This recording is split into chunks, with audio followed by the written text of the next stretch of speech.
দরবার থেকে আমাকে নির্দেশ দেওয়া মানে পরামর্শ দেওয়া হয়েছে আহলে বায়াতের ফজিলত সম্পর্কে বলার জন্য। ভাইরা আমার, যে হুজুরগণ দুইজন ইন্তেকাল করেছেন তারা দুইজন হলো আহলে বায়াত। আহলে বায়াতের মর্যাদা সম্পর্কে অনেক মুফাসসিরিন, মুহাদ্দিসিন, ফুকাহা, উদাবা, আদিবের বহুবচন উদাবা, আর অন্যটা মনে করেন না, ফাকিহ এর বহুবচন ফুকাহা, আদিব এর বহুবচন উদাবা।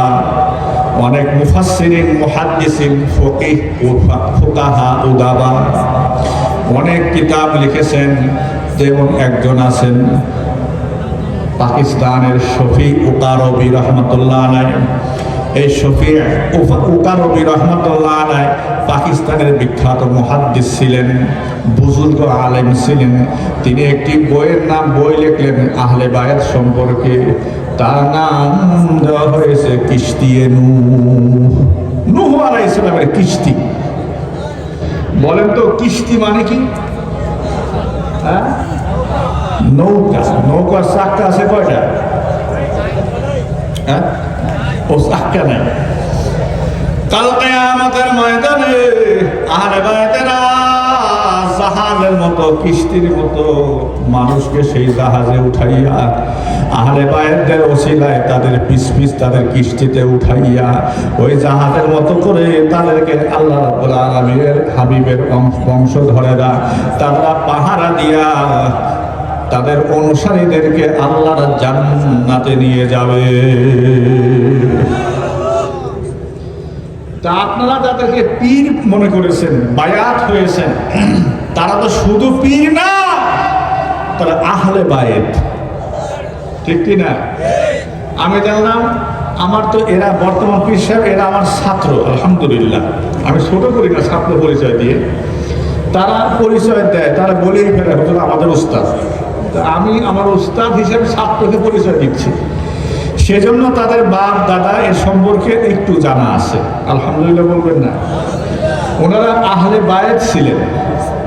তাদের হাতে আমরা হাত দিয়ে লাভবান হয়েছি না ক্ষতিগ্রস্ত হয়েছি? আসতে হলো জোরে কর। বাইরা আমার এই বিষয়টা দিয়েছে এখানে আসার পরে, এই রাত 1:30টার দিকে, যে হুজুর এই সম্পর্কে একটু বলা লাগবে। তখন আমি আমার ব্যাগে যা কিতাবাদি ছিল এর মধ্যে কিতাবাদি খুঁজতে একটা বই পেলাম, যেটা আশরাফ আলী থানভীর লেখা নাসরুদ্দিন কিতাবের মধ্যে।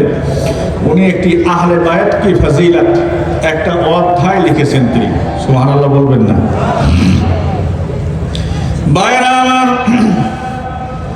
আমরা যে নামাজ পড়ি, নামাজের মধ্যে আমরা পড়ি আত্তাহিয়াতু লিল্লাহি ওয়াসসালাওয়াতু ওয়াত-তাইয়্যিবাতু ওয়াসসালামু আলাইকা আইয়ুহান নাবিয়্যু ওয়া রাহমাতুল্লাহি ওয়া বারাকাতুহু, আসসালামু আলাইনা ওয়া আলা ইবাদিল্লাহিস সালিহিন। পড়ি কি পড়ি না? আপনারা পড়েন কি পড়েন না? ওয়া আলা, আপনারা আসসালামু, আপনারা কি ওয়া আলা আলিহি, এই যে ওয়ালা আলিহি বললেন, আলে রসুল, আলে রসুল, রসুল্লাহর পরিবার বর্গ, রসুল্লাহর পরিবার বর্গদের উপরে সালাম না দিলে নামাজ হয় না। কারণ তাশাহুদের মধ্যে যদি কেউ ইচ্ছা করে ভুল পড়ে, এই তাশাহুদটা আপনার মাশহুর রেওয়ায়াত, মাশহুর হাদিস দিয়ে সাবেত করা। মাশহুর হাদিসকে যদি কেউ ইশারা করে, ইতিমাদান, যদি ইচ্ছা করে যদি কেউ নষ্ট করে, তরক করে, ভুল করে, আর তার জন্য যদি সে সুজদা না দেয়, তাহলে তার নামাজ হয় না।